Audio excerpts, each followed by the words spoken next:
hyper contente de vous accueillir encore pour 1 heure pour un nouveau Maestrix dans le cadre justement du Festival No Code. Le Festival No Code, on l'a organisé là pour cette rentrée pour commencer un petit peu sur les chapeaux de roue. Et le but, c'est du coup, on a 6 événements en webinaire en ligne comme ce qu'on fait aujourd'hui. Et on en a eu un en présentiel la semaine dernière qui s'est déroulé dans nos locaux. Et à chaque fois, c'est avec un expert différent qui va nous parler un petit peu de son job, de son actu, de comment est-ce qu'il utilise le no-code, des avantages pour lui du no-code, des désavantages pour lui du no-code, et puis de tips, de conseils qu'on peut, nous, à notre tour, utiliser dans notre quotidien quand on utilise justement cette nouvelle discipline. Juste avant de laisser Floriane se présenter, je voulais vous dire juste où est-ce qu'on est aujourd'hui, pourquoi est-ce qu'on organise ces événements. Du coup, vous êtes chez Maestro. Maestro, c'est l'école du produit et de la tech. On existe depuis à peu près 2 ans et demi et on est né à la base avec un programme qui permettait à des talents qui venaient parfois de très loin de la tech, qui souhaitaient se reconvertir au métier de product manager. Ça a été le premier bootcamp qui a été lancé. C'est 7 semaines intensives, 9h, 18h, product management pendant 7 semaines. Donc, c'est à fond reconversion 360. Tout est exposé vraiment à toutes les méthodes et les outils de ce métier. Et au fur et à mesure, en fait, en échangeant avec les différents participants, en échangeant avec les intervenants, des professionnels de la tech, il y a des nouveaux programmes. Attendez, excusez-moi 2 minutes, il faut que je parle. Désolée. Au fur et à mesure, il y a des nouveaux programmes qui sont nés pour aider justement les PM à être vraiment très musclés sur toutes les autres disciplines qui peuvent être nécessaires quand on est product manager et quand on travaille d'une manière générale sur un produit digital. Il y a notamment la discipline, alors je crois que c'est justement sur cette slide, il y a notamment la discipline du design, la discipline par exemple de construire un produit responsable. Il y a aussi tout un aspect de la tech. On a fait un programme qui est en e-learning, c'est justement quand on a l'habitude de travailler avec des développeurs et qu'ils utilisent plein de jargon qu'on ne comprend pas. Et le but, c'est justement de se familiariser avec ces mots et ce langage pour être plus à l'aise dans nos échanges avec les devs. Et ensuite, il y a aussi un programme du coup sur le no-code qui est né juste avant l'été. Pour l'instant, il n'y a eu qu'une seule promotion. Et il y a la deuxième qui va débuter là à la fin du mois d'octobre. Et en fait, c'est un format hybride, donc en cours en ligne et en présentiel. Et le but, c'est de vous permettre d'utiliser le no-code pour partir d'un problème jusqu'à la solution. C'est-à-dire que la première phase du programme, c'est vraiment des interviews utilisateurs, de l'identification du problème, comprendre vraiment qu'est-ce qu'on veut résoudre. Et ensuite, vous allez être exposé à différents outils pour développer votre solution. Donc, Webflow, Bubble, Airtable, Notion.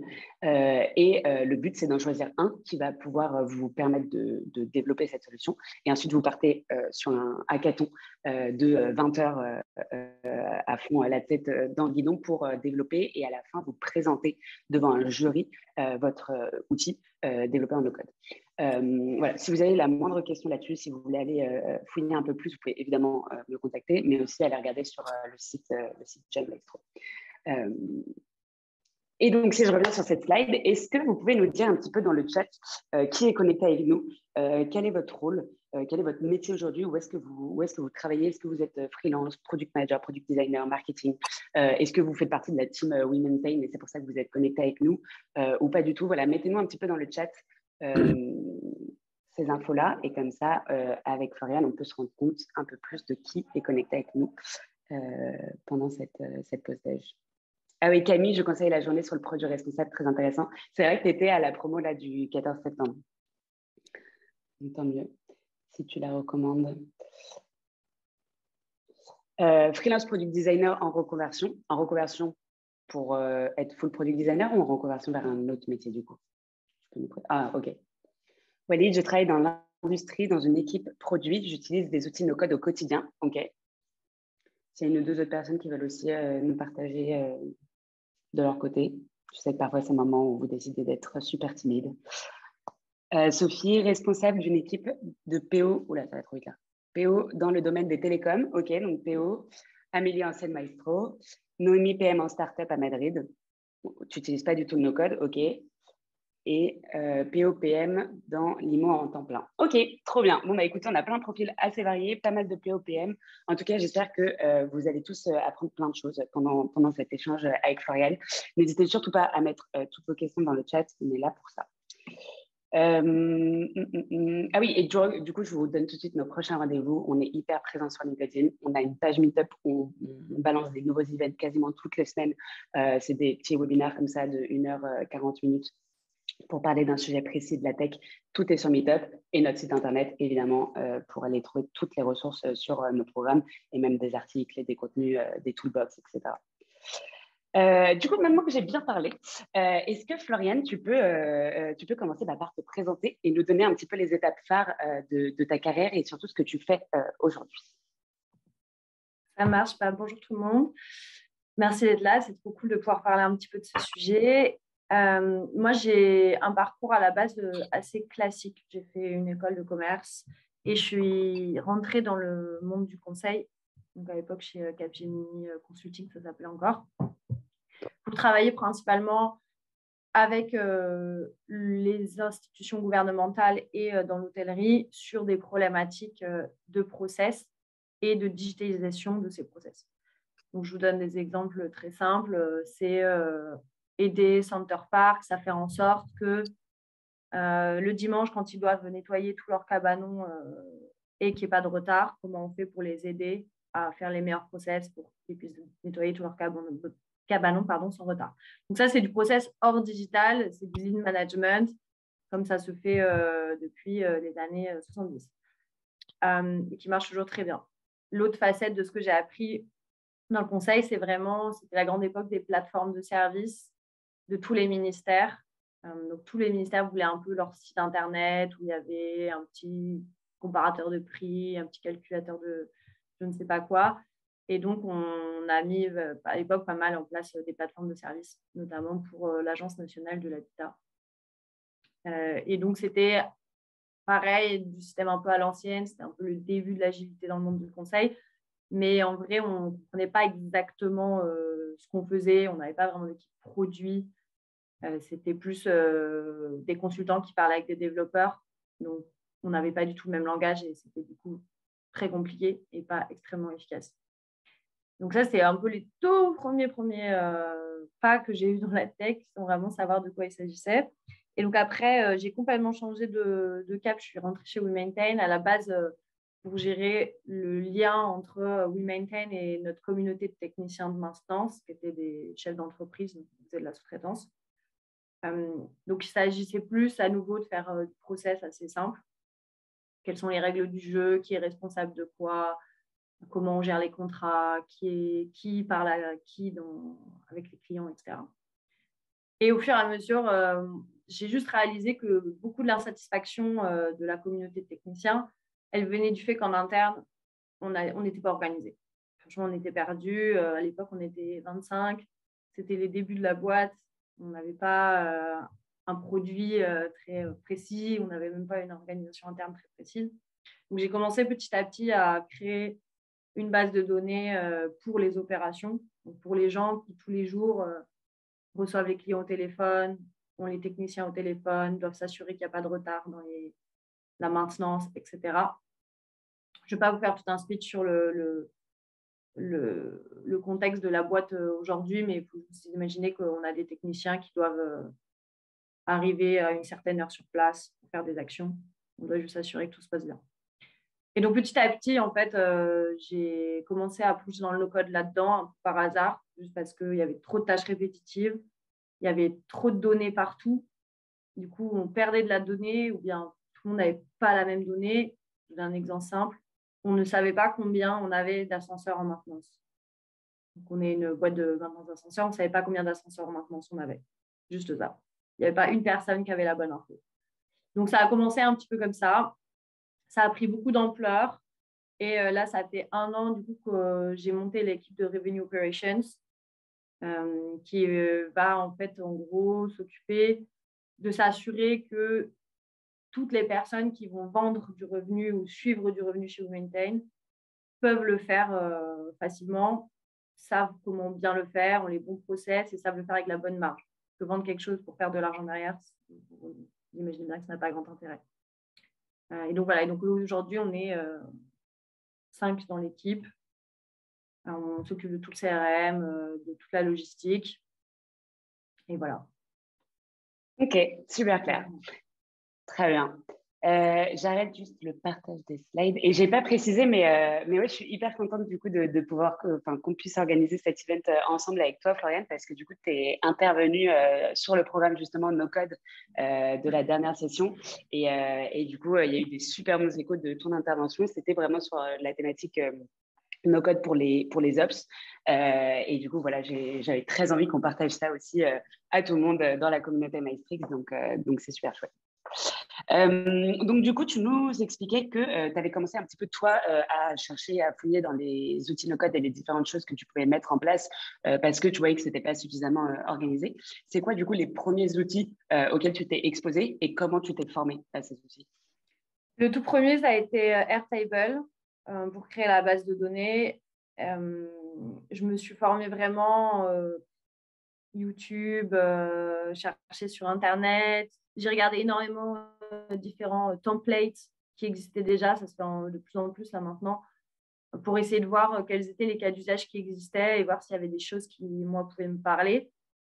Donc ça, c'était pour organiser. Après, pour commencer à automatiser, évidemment, j'ai commencé avec Zapier.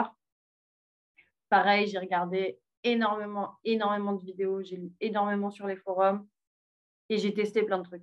Honnêtement, j'ai passé quand même beaucoup de jours à me former où je testais juste pour voir si j'arrivais à automatiser quelque chose, même si le retour n'était pas incroyable.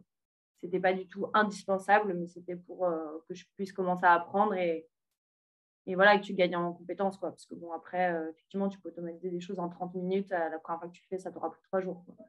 Ouais. Et du coup, quand tu as commencé à faire ça, c'était vraiment ton rôle, c'était d'optimiser l'organisation en interne. Et du coup, tu pouvais vraiment te dédier à ces outils et du coup, être hyper disponible aussi pour les équipes quand il y avait des bugs, quand il fallait updater les outils, etc. En vrai, non, moi, ça a toujours été un side project plutôt. Ok. Ça a mis du temps un petit peu d'évangélisation parce que c'est quand même de la conduite du changement.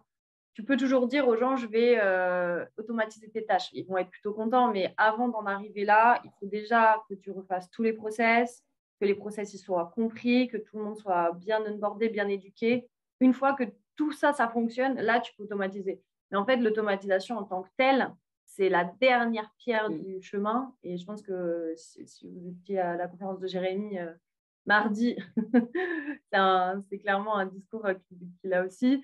C'est la dernière pierre du chemin. Et le plus dur, c'est tout ce qu'il y a avant. Donc, il y a énormément de conduite du changement sur le fait de se dire, bon, en fait, on ne peut pas juste chacun fait ce qu'il veut, il répond comme il veut au client, il répond quand il veut.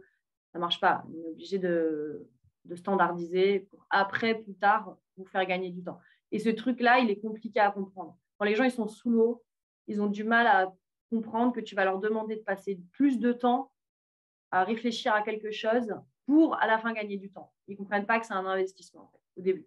Ça, c'est ça qui est compliqué au début à mettre en place. C'est faire comprendre aux gens que c'est un investissement. Le retour, il est plus tard. Et du coup, est-ce que tu peux nous dire c'est quoi le meilleur moyen de rater une conduite du changement en interne? Le meilleur moyen de le rater, c'est d'automatiser un truc qu'une personne t'a demandé autour d'un café et après de dire voilà, maintenant c'est automatisé et c'est tout. Et tu sais qu'il ne va jamais rien se passer, tu sais que personne ne va comprendre, tu sais que tout le monde va le contourner et que en fait, tout le monde aura perdu du temps. Et en plus, tu vas du coup entacher l'image de cette automatisation parce que les gens vont se dire de toute façon, ça ne marche jamais ces trucs-là.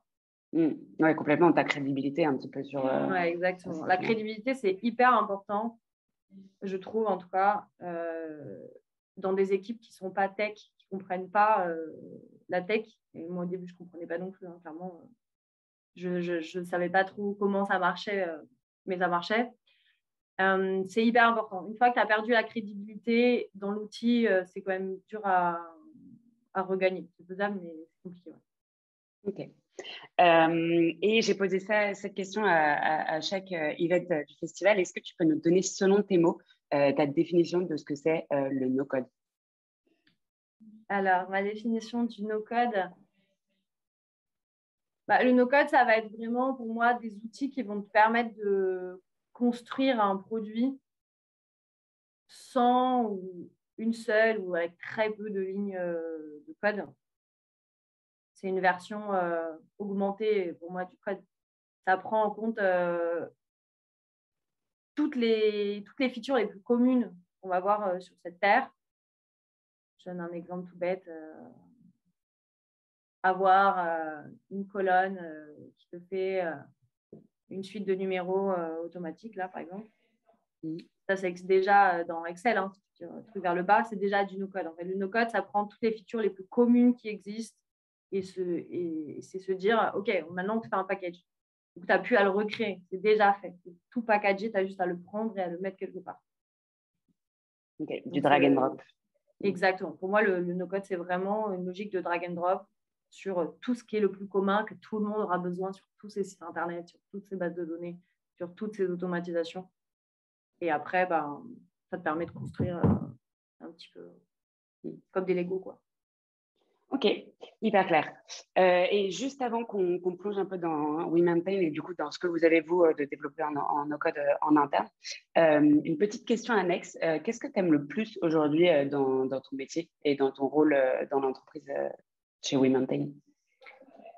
Alors, donc moi, mon rôle est quand même très un peu éparse en ce moment parce que je vais faire aussi bien de la maintenance des outils qui existent déjà ou refaire un peu de no-code ou de code. Donc ça, c'est extrêmement agréable, je trouve, parce que comme quand tu es développeur-développeuse, tu vois assez vite ton travail. En fait, c'est un métier manuel que tu fais avec ta tête, mais ça reste un métier un peu manuel dans le sens où tu as une construction, il y a une fin au truc, pas de la gestion de projet où tu sais jamais trop quand est-ce que ça se termine. Il y a une grosse partie de ça. Il y a une autre grosse partie que j'aime beaucoup et qui est vraiment faisant partie de la vision de l'équipe de Revenue Operations, c'est participer à la stratégie de l'entreprise. C'est-à-dire que toute la stratégie commerciale, elle doit quand même être cohérente avec comment on le met en digital, comment on le met dans des process. Et on ne peut pas, les sales externes ne peuvent pas juste décider d'une stratégie sans réfléchir aux conséquences derrière. Donc ça, c'est cool, c'est qu'on a vraiment cet impact où les plus grosses décisions stratégiques de l'entreprise, elles doivent être comprises et réfléchies pour être scalables de 1, digitalisées de 2. Et ça, c'est canon parce que l'impact, il est juste énorme au quotidien, en fait. Ouais, tu as vraiment les mains au cœur du réacteur, là où il y a de la création de valeur aussi, et c'est d'où le titre de ce Maestrix sur le no-code et bien là, de choisir le meilleur ROI. Ok, alors du coup, je sais que tu avais 2 exemples pour nous de produits chez WeMaintain qui étaient en no-code. Est-ce que tu peux nous les expliquer, nous les présenter? Ouais, alors les deux sont très différents. Le premier, c'est, imaginez, c'est l'application Leroy Merlin ou Amazon. Vous choisissez les articles que vous voulez. Vous les mettez dans votre panier, vous choisissez votre adresse de livraison. C'est un e-shop. Vraiment un e-shop. Sauf que ce e-shop, c'est sur les pièces détachées. Donc, c'est pour ça, imaginez que c'est comme Leroy Merlin. Vous achetez une poignée de porte, une peinture, ce que vous voulez. Le deuxième, c'est un système de signature électronique où vous remplissez des informations, ça envoie un document automatiquement à la personne qui doit signer. Quand la personne a signé, ça vous renvoie toutes les informations de signature et après, ça fait un petit process, ça prévient les bonnes personnes, ça change le statut de la demande, etc. Donc ça, imaginez que c'est, par exemple, votre banque parfois vous envoie un document à signer. Bon, c'est ce qu'ils ont chez eux. Ils ont cliqué sur un bouton, ça vous va envoyer un document, vous avez signé le document, c'est revenu chez eux. Et je ne sais pas, ils ont un statut dans leur système interne qui a dit Camille Aguera a signé. Ok. Et du coup, si on prend l'exemple du premier, l'application de commande de pièces détachées, qui est-ce qui utilise cet outil? Donc, tous les techniciens de maintenance de notre société utilisent cet outil. Donc, ça doit faire maintenant entre 30 et 40 utilisateurs, je pense. Et ils l'utilisent facilement 2-3 fois par jour. À chaque fois qu'ils ont besoin d'une pièce, chaque fois qu'ils ont besoin d'un rouleau de peinture, pas tous les rouleaux de peinture, mais voilà. Ils choisissent et ils nous envoient la demande. Et après, en interne, tu as une équipe qui va gérer les précommandes, etc. Après, c'est le business à l'intérieur de la société. Mais eux, ils utilisent cette application. Et donc, cette application a été faite entièrement en no-code sur l'outil qui s'appelle Glide App. Je ne sais pas si vous le connaissez. C'est un outil qui est assez incroyable, qui permet à partir d'une table Excel et maintenant à partir d'un Airtable de transformer votre base de données en application. Donc, ça ressemble vraiment à une application. Une application, quoi. C'est très, très bien fait. On a fait une session Maestrix avec Jordan Lacroix sur cet outil Glide. J'aimerais bien vous retrouver pour vous l'envoyer. Si je trouve le lien là, hop. Ouais, effectivement, j'avais déjà parlé de cet outil un petit peu avec Jordan. C'est un outil qui est très, très connu pour le coup dans le monde du no-code. Vous avez peut-être entendu parler d'autres type Adalo ou ce genre de choses. C'est un peu les mêmes combats. Moi, j'ai commencé avec Glide parce que c'était Glide à l'époque. Maintenant, il y a d'autres concurrents très solides. Idem avec Stan, du coup, c'est pour l'ouverture du bal du festival de No Code. On avait eu un échange avec lui qui était en reconversion. Avant, il était journaliste. Et du coup, lui, c'est aussi sur Glide qu'il a commencé à se former. Et donc, à la fin, il nous a fait une petite démo en 5 minutes. Il a fait un truc sur Glide. Il cliquait partout, droite, gauche, parce qu'il a passé des heures et des heures dessus. Donc, il était hyper rapide. C'était dur à suivre, mais c'était assez impressionnant. Et effectivement, à la fin, il nous a envoyé le QR code et il y avait son app et on pouvait commander des sushis. Donc, c'était une très bonne démo. Et du coup, donc cet outil interne de commande, cette petite plateforme e-commerce, c'est toi qui l'as développé sur Glide initialement? Ouais, c'est moi qui l'ai développé entièrement sur Glide. À la base, c'était pas un e-commerce, c'était qu'un catalogue, la première version. Parce que c'est important aussi de préciser que ça se versionne, hein, le code, c'est comme tout. On n'arrive pas avec un produit magique, incroyable, qui fonctionne, qui est stable du premier essai. Ça n'existe pas. La toute première version, c'était juste un catalogue. Parce que ça n'existe pas, en fait, un catalogue de pièces détachées d'ascenseur qui soit facile, mobile, etc. On est dans une industrie quand même un peu vieillotte. Donc, du coup, c'était juste ça, qui était déjà révolutionnaire. Et après, on a voulu vraiment aller un cran plus loin parce qu'on avait besoin, et là, je vais revenir avec ma passion sur la scalabilité des opérations, mais on avait besoin d'être plus productif et de passer moins de temps sur chaque demande. Donc, on est passé en système de e-shop. Et bon, pour vous donner un chiffre, ça fait 1 an et demi qu'on est passé en système de e-shop. Et avant, pour traiter une demande, on mettait environ 3 heures parce qu'on avait juste quelques descriptions de la photo. Ce n'était pas très clair. Vu qu'ils ne pouvaient pas choisir, ils nous disaient juste à peu près ce qu'ils voulaient.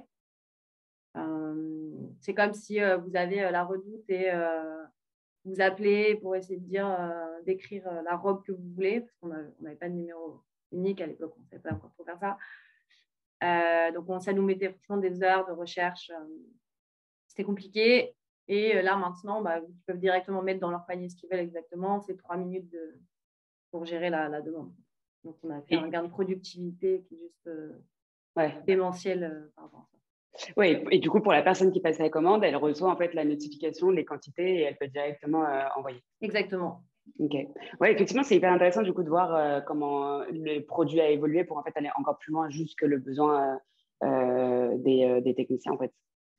Ouais. Et du coup, ça, aujourd'hui, le maintien, l'update, les mises à jour, justement, j'imagine que tu as fait un peu des entretiens utilisateurs, peut-être avec les techniciens, pour voir qu'est-ce qui leur servait le plus, de quoi ils avaient besoin, qu'est-ce qu'il fallait pousser comme fonctionnalité. Toutes ces choses-là, aujourd'hui, dans l'équipe WeMaintain, c'est du coup ton équipe qui gère ça. Ouais, okay. Ça va être mon équipe qui gère. Et justement, ce sujet de maintien et d'update, ça répond complètement au sujet du jour concernant le ROI. C'est que aujourd'hui, là, nous, on est dans une phase où moi, je ne fais plus d'update sur cette application. Je la maintiens, je la débug quand il y a besoin, mais je n'apporte plus de features parce que là, maintenant, on arrive au point où ce n'est pas rentable pour nous de continuer à l'améliorer en no-code parce qu'on veut la sortir du no-code pour la coder en interne parce que ça apportera beaucoup plus de valeur à nos clients de pouvoir connecter l'entièreté de notre stack.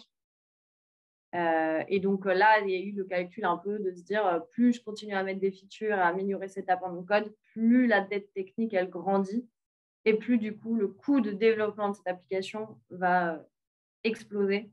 Donc, on a fait le choix depuis 6 mois, le temps que voilà, on puisse commencer à la développer en code, de ne plus faire d'update, à part si vraiment c'est des trucs bloquants, plus apporter de nouvelles features.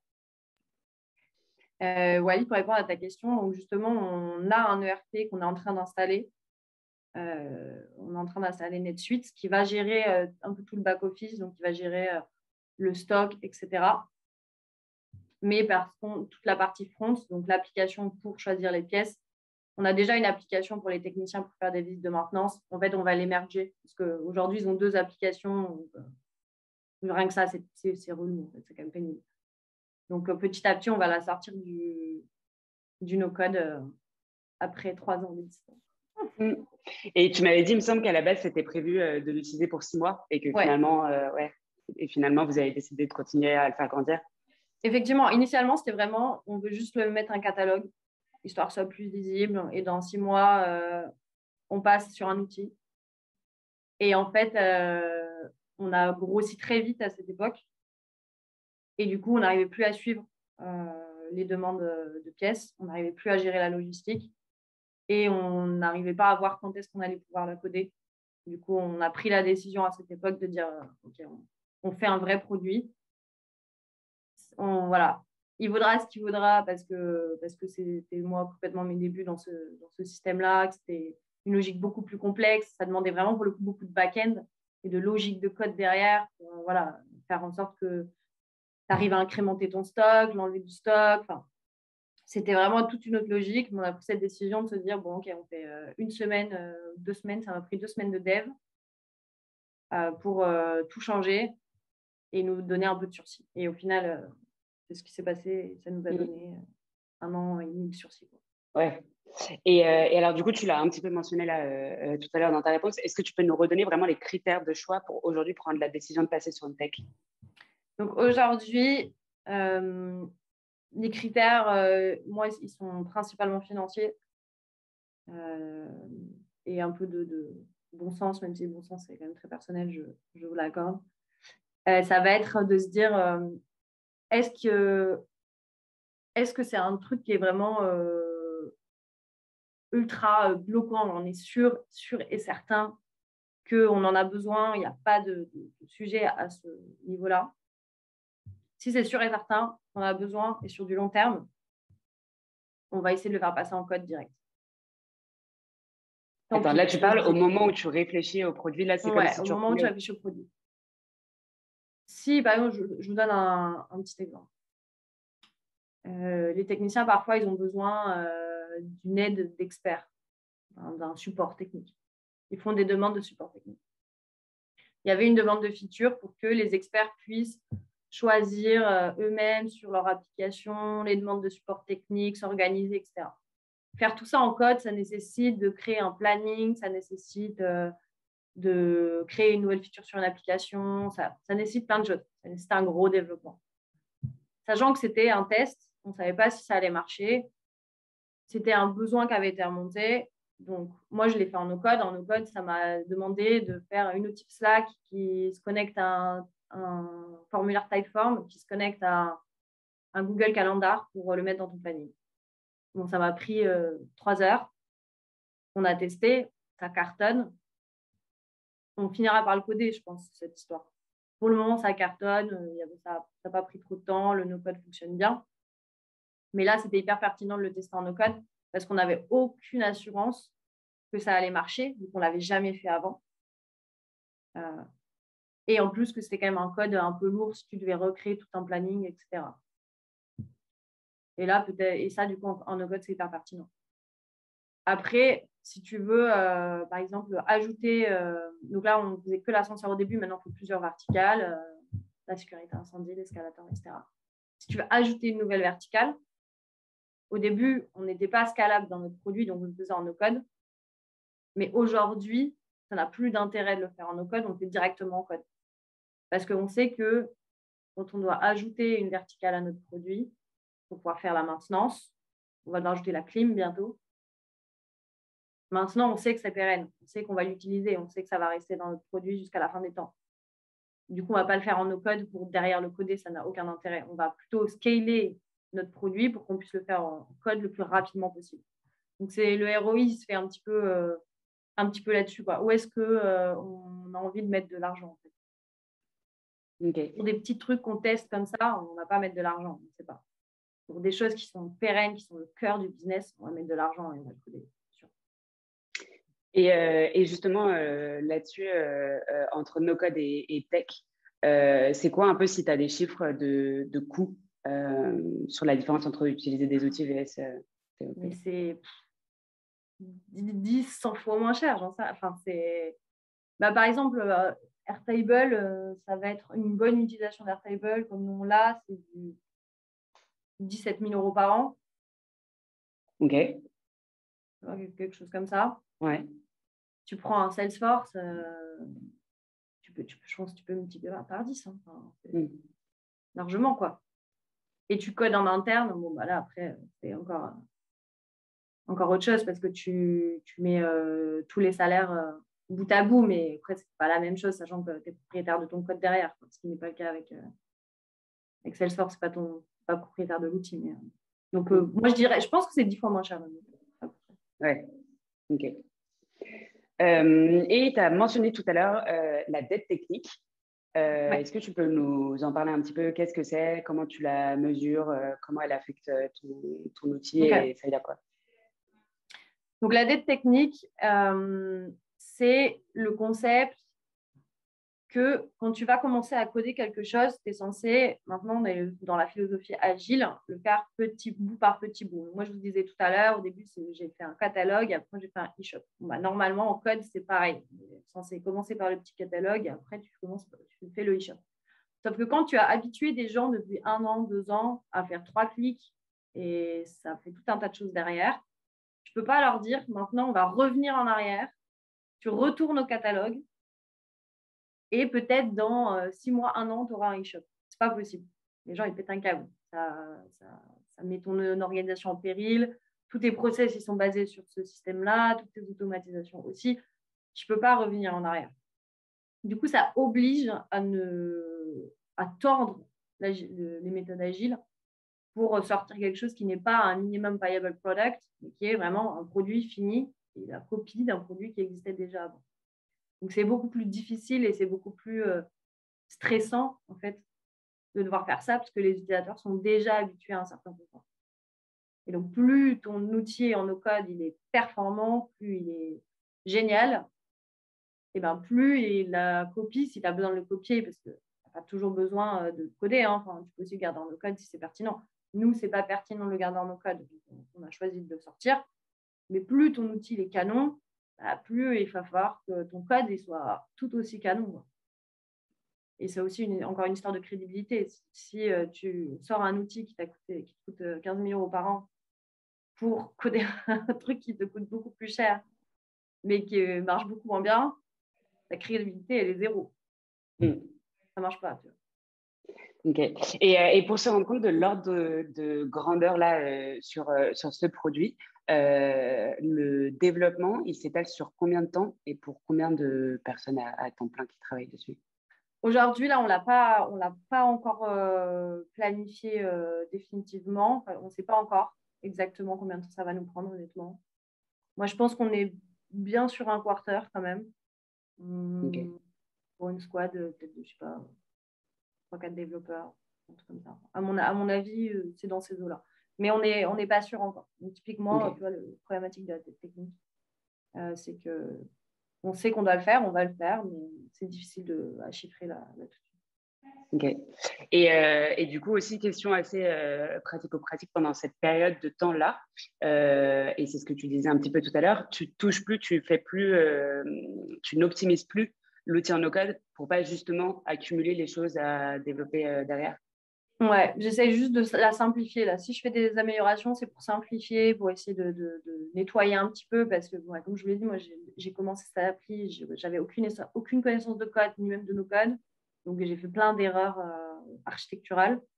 Et donc du coup, j'essaie de corriger un petit peu ça, mais je fais plus d'amélioration. Ok, ok. Alors là, on a plusieurs questions qui nous sont arrivées. Il y a Sophie qui demande comment tu expliques et tu arrives à convaincre tes utilisateurs et ton management qu'il faut dépenser X millions d'euros de dev pour passer ton appli de no-code en code. Alors pour le coup, ça a été vraiment une demande du CTO à un moment donné qu'on n'oublie pas qu'un jour il faudra le coder. Dans notre cas très spécifique de notre business, cette application de pièces détachées de commandes, on a toujours su qu'un jour il faudrait le coder. C'est juste qu'on a dû faire face à la croissance et donc on a préféré quand même faire du no-code que rien faire du tout. Donc c'est plus une histoire c'est vraiment nécessaire pour notre business. Après, là où la question elle est hyper pertinente, c'est pourquoi on l'a fait, pourquoi on n'y a réfléchi que maintenant, alors qu'on aurait peut-être pu faire il y a un an et demi. Et les priorités, en fait, c'est des priorités business. C'est-à-dire que cette application très spécifique, c'est des clients internes, c'est nos partenaires qui l'utilisent, c'est nos techniciens aussi maintenant qui sont embauchés qui l'utilisent. Ce n'est pas les clients externes qui payent pour le service. Donc, en fait, mine de rien, dans la plupart des boîtes, que ce soit start-up ou pas d'ailleurs, les outils internes, c'est toujours les derniers maillons de la chaîne. Parce que personne ne les voit. Enfin, ce n'est pas les gens qui payent ton service qui les voient. Du coup, c'est plus compliqué d'arriver à convaincre le management qu'il faut quand même faire de beaux outils pour que les gens travaillent bien dedans, en fait. Donc voilà, donc ça a été un peu ça le combat, c'était de faire comprendre que c'est super d'avoir des outils très jolis pour les clients, mais en fait, c'est quand même les gens qui bossent dans ta boîte tous les jours qui te ramènent de l'argent. Et donc, il faut quand même qu'ils puissent travailler correctement, quoi. Et du coup, ça, par exemple, pour appuyer avec des chiffres, tu as pu montrer, je ne sais pas, le nombre de commandes qui étaient passées par jour. C'est quoi ton KPI principal sur Le cet outil? KPI, ça va être le nombre de demandes, ouais, et le traitement par demande. Donc là, par exemple, on a 60% des demandes qu'on reçoit des techniciens, c'est grâce à ce e-shop. Donc 62% fois 3 minutes. Et le reste des 40%, c'est 3 heures par demande. Et puis le calcul, hein, pourquoi il faut que cette application elle soit pérenne, elle continue et qu'elle soit encore améliorée pour que ces 60% qui durent 3 minutes augmentent à 70, 80. Okay. Après, voilà, financièrement, le choix, il se joue parce que ça veut dire que tu auras moins besoin d'embaucher pour faire des tâches qui ne sont pas forcément à grande valeur ajoutée.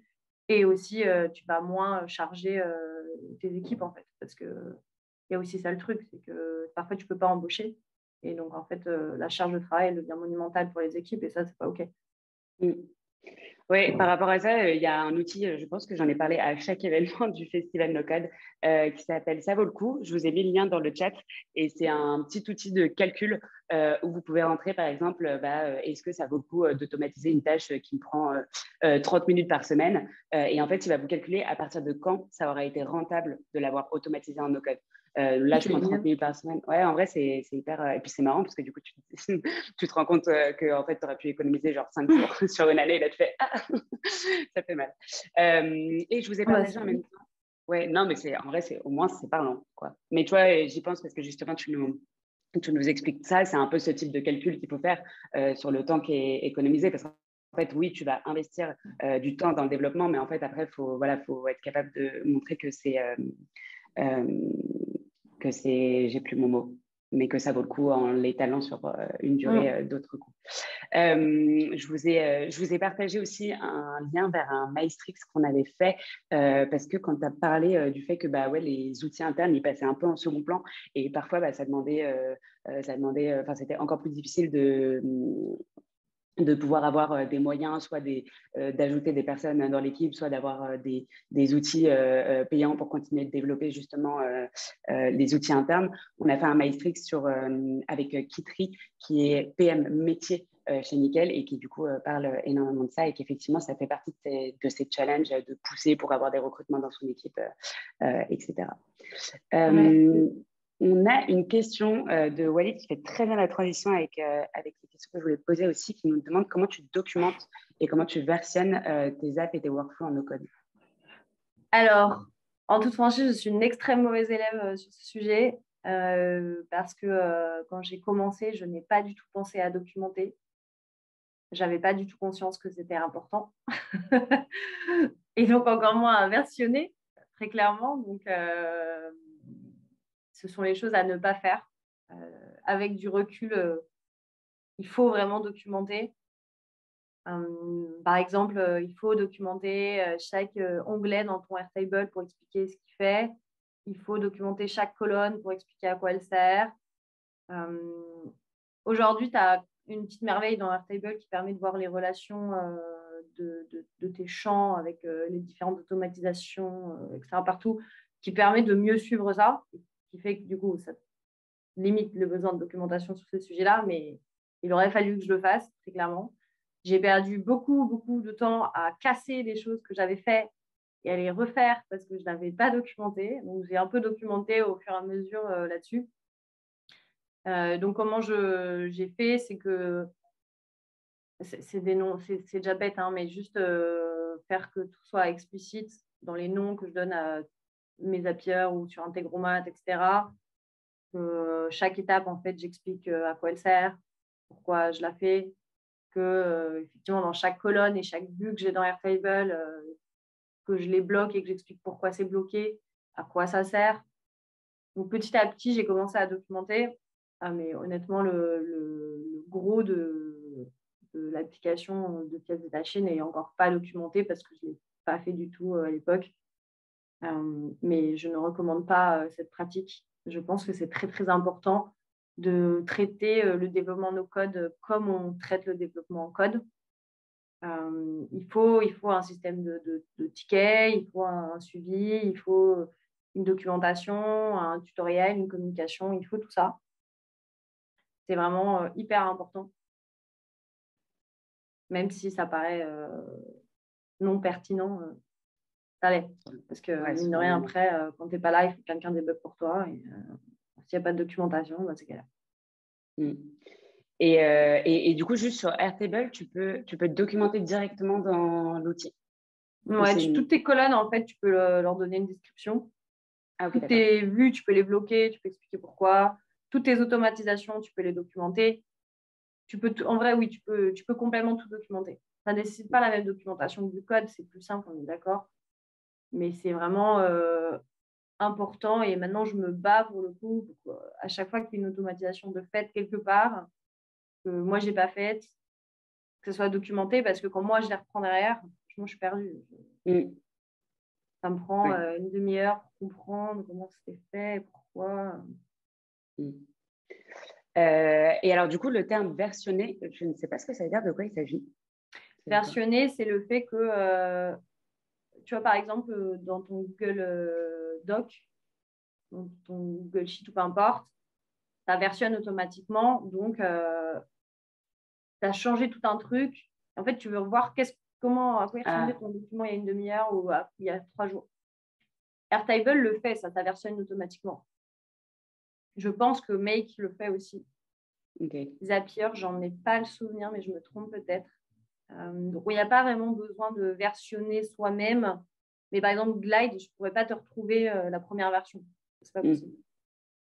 Okay. Mais à mon avis, ça, c'est des grosses features qui vont arriver dans tous les outils no-code. Parce que dans le code, le versionning, c'est parce que tu enregistres quelque part ton code, quoi. Mais tu ne peux pas faire ça avec du no-code, en fait. ne peux pas l'enregistrer quelque part pour le récupérer.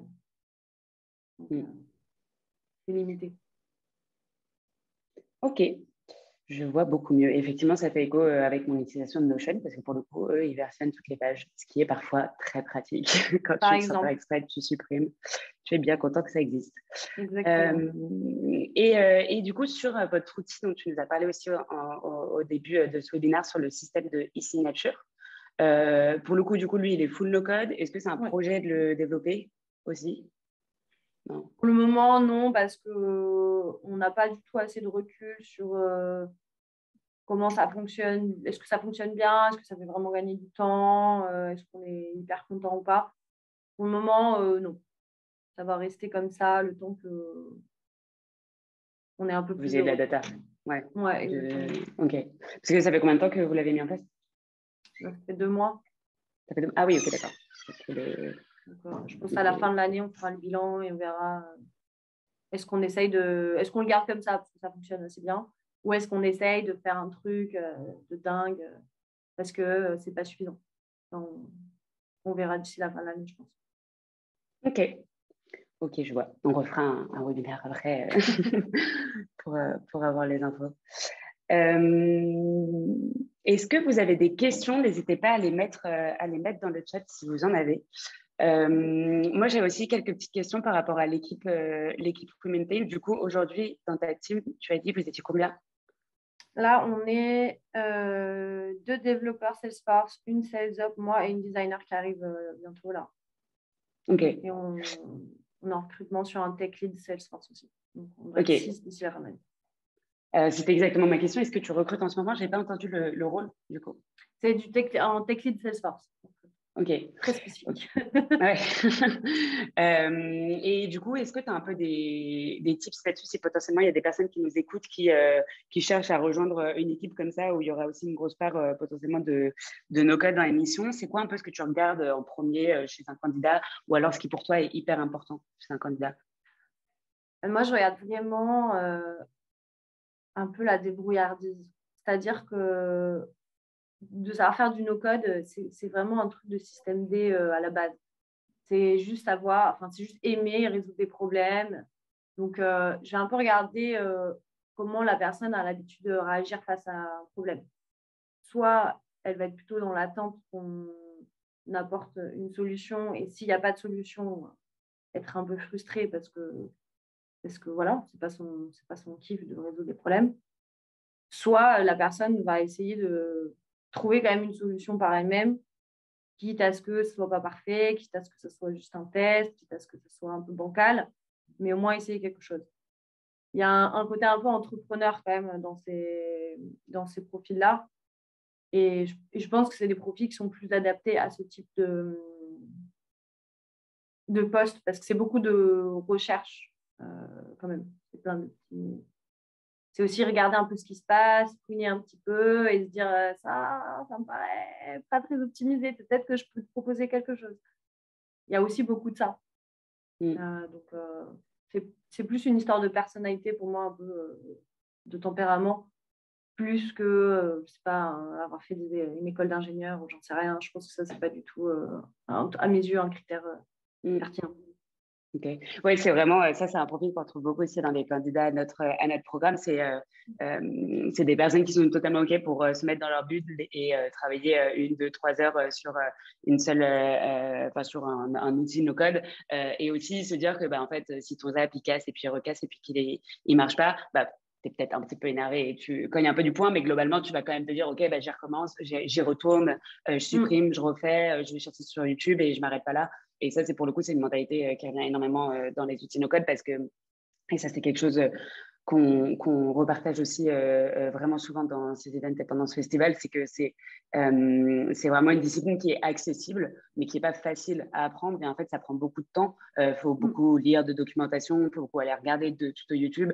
Et en fait, ça prend du temps pour se former. Et là où, évidemment, un petit zap, un zap, non, il n'y a pas de petit zap, un zap rapide, un Airtable un peu rapide, ça peut être fait en quelques heures, même pour des non-initiés, parce que l'interface est facile d'utilisation. C'est vrai que quand on veut pousser un petit peu, voilà, ça demande évidemment de prendre du temps et de se tromper plein de fois et de recommencer plein de fois.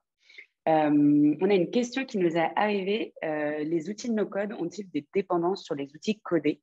Et si oui, comment vous faites en sorte que quand il y a des modifs sur le code, ça n'impacte pas le no-code? Alors, nous, on a Salesforce qui est entièrement synchronisé avec Airtable. Donc, les deux communiquent vraiment, histoire qu'on s'assure que la base de données elle soit unique partout. Comment on fait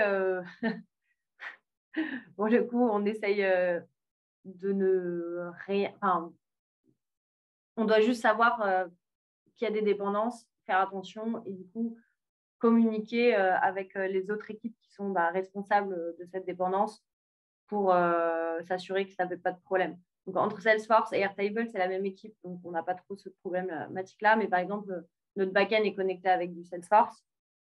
Dès qu'on fait des changements architecturaux sur Salesforce, on doit prévenir le back et inversement. Donc, c'est vraiment une histoire pour le coup de communication, de s'assurer que y a des conséquences à tes actions et il faut t'assurer que tu ne vas pas casser quelque chose chez quelqu'un d'autre. Okay. N'hésite pas à nous dire si ça répond bien à ta question, Walid, dans le chat. Et moi, j'en avais une autre encore sur un peu les idées reçues qu'on peut avoir quand on prend la décision de développer un outil interne en no-code. C'est quoi, on va dire, les premiers arguments réfractaires que tu vas entendre et que tu as le plus l'habitude d'entendre et potentiellement que tu sais casser et comment tu les réponds?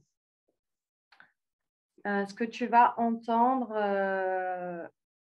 Alors, maintenant, j'ai un peu le problème inverse. Donc, je ne vais pas totalement répondre à ta question. Tu me dis ça te dérange, mais moi, j'ai plutôt le problème inverse. Maintenant, les gens veulent absolument du no-code, de l'automatisation partout, pour tout et n'importe quoi. Okay. Et donc, je dois plutôt freiner en disant non, déjà, on va créer un process. Alors, si vous allez respecter ce process, et ensuite, si vraiment c'est pénible, je vais vous l'automatiser. Donc, du coup, il y a un peu la problématique inverse maintenant où il y a un peu ce truc c'est de la magie. Je fais un petit coup de baguette magique là, je fais mes petits trucs et paf, ça s'automatise. Et donc là, maintenant, je dois refaire l'éducation en inverse en disant il n'y a rien de magique là-dedans. Le plus important, c'est le process. Et après, on automatisera. Et pour répondre à ta question, en fait, c'est la même argumentation. C'est que le plus dur, c'est le process. Le plus dur, c'est standardiser les choses. C'est faire comprendre aux gens que ta colonne, c'est une colonne de date. Tu pourras mettre qu'une date dedans. Tu n'as pas envie de mettre une date aujourd'hui, c'est tant pis. Il faut qu'on trouve une autre solution, mais il faudra mettre une date dedans. Et c'est ça vraiment c'est ça le plus dur, en fait. C'est de faire en sorte que tes process soient bons et après, tu mets un outil. Et ce n'est pas les process qui doivent s'adapter à l'outil. Ok. C'est marrant, du coup, tu as tellement bien fait ton travail d'évangélisation du no-code que maintenant, tout le monde veut du no-code partout. Ouais, maintenant, j'ai je repasse un peu dans l'autre sens. Trop marrant. Mais ouais, alors là, ouais, complètement, je peux que te rejoindre. Et puis en plus, c'était quelque chose qu'on avait vachement accentué dans le talk avec Jérémy, c'est que tout passe par, en fait, quel est ton besoin, à quoi tu réponds, c'est quoi la solution que tu veux faire. Et seulement dans un deuxième temps, il y a quel outil j'utilise et est-ce que, si oui, je le développe, comment je le fais. Et ça, oui, c'est assez une idée reçue de la baguette magique pour le no-code, mais il faut prendre le problème dans l'autre sens. Et c'est un truc aussi qu'on observe beaucoup, même au niveau quand on fait des Maestrix. Bon, là, on n'en a pas eu beaucoup, mais généralement, on a énormément de questions sur les outils. Est-ce que tu préfères tac ou tac? Est-ce que tu utilises tac ou tac? Et en fait, encore une fois, c'est une question par laquelle tu ne pourras répondre qu'une fois que tu auras vraiment compris et défini ton problème. Et seulement là, tu pourras commencer à te pencher sur les outils et comprendre celui qui fonctionne le mieux. Moi, je pense que toutes les personnes qui te construisent dans nos codes, ils te répondront, moi, je préfère un bon process, je préfère un besoin clair. Après, l'outil, c'est secondaire, en fait. Et on a une remarque de Sophie, tout ce qui n'est pas spécifique au no-code, c'est la même chose avec le no-code, c'est pas une baguette magique. Définir un process et un besoin avant de mettre en place un outil. Complètement. De toute façon, en fait, si tu commences dans l'autre sens, il y a un moment où ça va bloquer, tu vas pas avoir les bonnes features, tu vas pas pouvoir développer comme il faut, ou alors ça va pas être utilisé, ce qui est le meilleur moyen d'être super frustré quand tu as passé des heures à le faire. Donc, tout intérêt à prendre le même dans mon sens. C'est la même chose en vrai avec tous les métiers où les gens ne comprennent pas exactement comment ça fonctionne. C'est la même chose avec l'architecture, c'est la même chose avec, je sais pas moi, le design d'espace, c'est la même chose avec la photographie. En fait, du moment où tu n'arrives pas à comprendre comment arrive le résultat, je peux te dire que le résultat, c'est juste la dernière petite pierre du truc. Le plus important, c'est tout ce qui est avant, c'est être capable vraiment de savoir ouais, voilà, quel est le besoin. D'abord de le faire manuellement et après, OK. Ouais, complètement. C'était une très bonne conclusion pour cet échange. On a fini vraiment sur le point d'accent. Le conseil à retenir, c'est que demain, si vous voulez automatiser un process, vous commencez par tout découper et par vraiment comprendre votre process avant de ne serait-ce que toucher à un outil no-code. Merci beaucoup, en vrai, Floriane. C'est super intéressant l'exemple de WeMaintain. Et c'est cool d'avoir aussi ce côté où tu as un outil qui a 3 ans no-code, un qui est plus jeune et de voir un peu comment les réflexions se sont portées. Donc franchement, en tout cas, moi, j'ai pris beaucoup de plaisir et c'était très intéressant. Je vous souhaite une très bonne après-midi à tous. Merci encore, Floriane, pour ce riche échange. Et puis, on se dit à très vite. Bye bye tout le monde. Bye.